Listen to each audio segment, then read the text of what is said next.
water safety.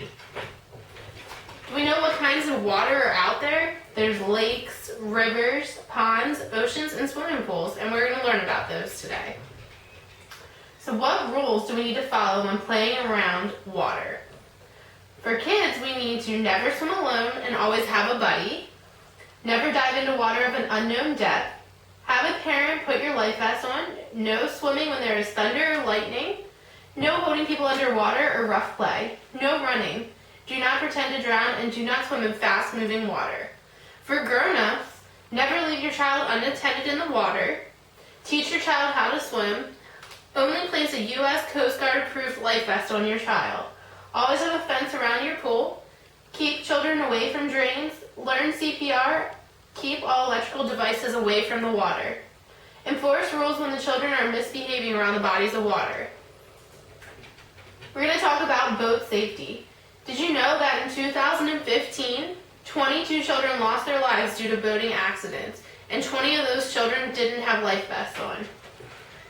When we're around boats, we need to teach our children no diving from a boat because you may not know what's below you. So we don't know if there's rocks or sand or the ground, so we need to make sure we don't dive off our boats. Boats and jet skis should only be operated by adults. Kids should never operate them. And there's no swimming around docked boats because you can get trapped underneath the boat or caught in between the dock.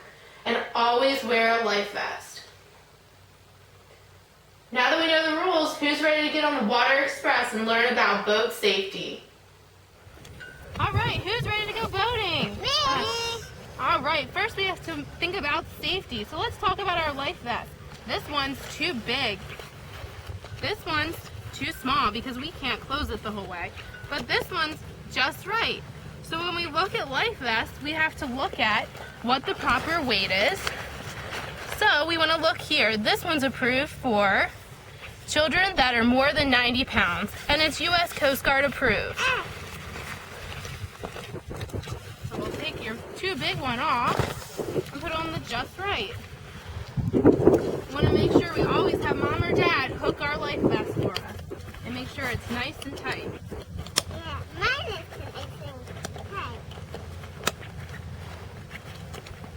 We want to make sure all buckles are hooked. We'll take off the too small one. And again, get one that's fitted for the right weight.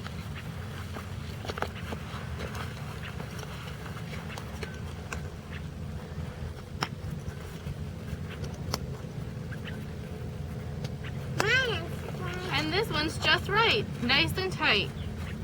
All right, are we ready to go out to the boat? Yeah.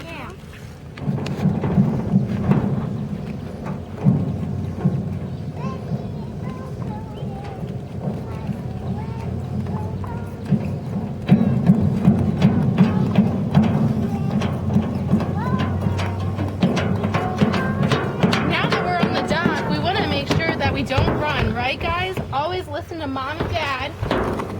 When we're on the boat in the dock, we don't want to play around the boats because we can fall in and you could drown. The boats are really close to the water and the dock. When we get on the boat, we need to make sure that we sit down. There's no standing, and always wear our life vests. Diving into the water. Did you know that 6,000 children are injured each year from diving into water that is too shallow? And 1 in 5 of those children will suffer a spinal cord injury. Most injuries happen in 5 feet or less of water. Always jump feet first if unsure of the depth of the water. Water should be at least 6 feet before a child dives into the water. Never dive into shallow water or in an above-ground pool. Always dive in the deep end of the pool. Never dive into toys or floaty rings. Ocean safety. Always swim where there is a lifeguard. Know the current water conditions. Watch for rip currents. Swim with a buddy. Don't swim out farther than you can touch. If you don't know how to swim, stay in knee-deep or less water. Next, we're going to learn a little bit about rip currents. If you're caught in a rip current, you need to stay calm. Rip currents suck you out into the ocean, but they won't pull you under. So we're going to watch a little video that goes over rip currents and how to stay safe. We all love the beach in the summer. The sun, the sand, and the surf. But just because we're having fun doesn't mean we can forget about safety. Rip currents account for 80% of beach rescues and can be dangerous or deadly if you don't know what to do. It's simple stuff, but we can't take it for granted. Know before you go. Check local beach forecasts before you head to the beach, and always swim near lifeguards. Look for any warning signs or flags. If you're unsure about conditions, ask a lifeguard. And know how to swim before you venture in. If you do happen to be caught in a rip current, stay calm. It won't pull you under. It'll just pull you away from shore. If you try to fight the rip current and swim against it, you'll just get worn out. Instead, float. If you're a good swimmer, swim parallel to shore until you've cleared the pool of the rip current. Swim with the waves, allowing them to push you to shore.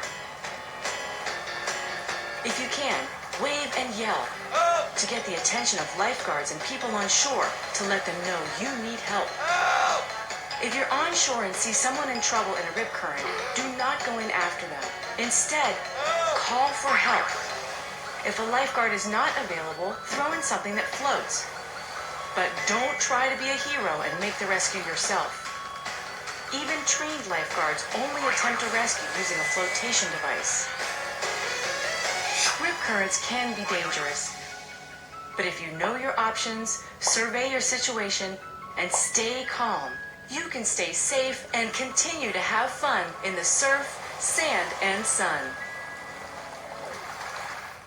So swimming pool safety, we always want to make sure we ask an adult before we go swimming. Never climb over a fence or a gate to get into a swimming. Never swim unsupervised. No diving unless the pool is deeper than 5 feet. Floaties are not life-saving devices, only life vests are. Inflatable toys should only be used by children who can swim. If you cannot swim, you should be within an arm's reach from an adult. Avoid drains. You can get sucked down under the water from a pool drain. No dunking others, and no running around the pool because we can get really hurt. Now let's get on the Water Express again and take a trip to the swimming pool so we can learn some more safe swimming. Okay, who wants to go swimming? Alright, we always need to make sure we ask an adult to go swimming. We never want to make sure we climb over the gate. Always ask an adult to unlock it for us and come with us. Alright guys, let's go.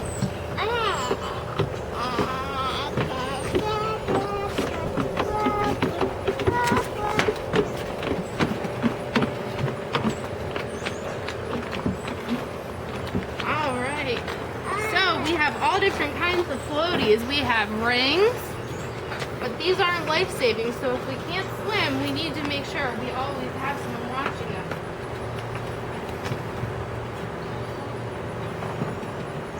All kinds of little pool toys and different things, but if we don't know how to swim, we need to make sure we're always within an arm's reach of a parent.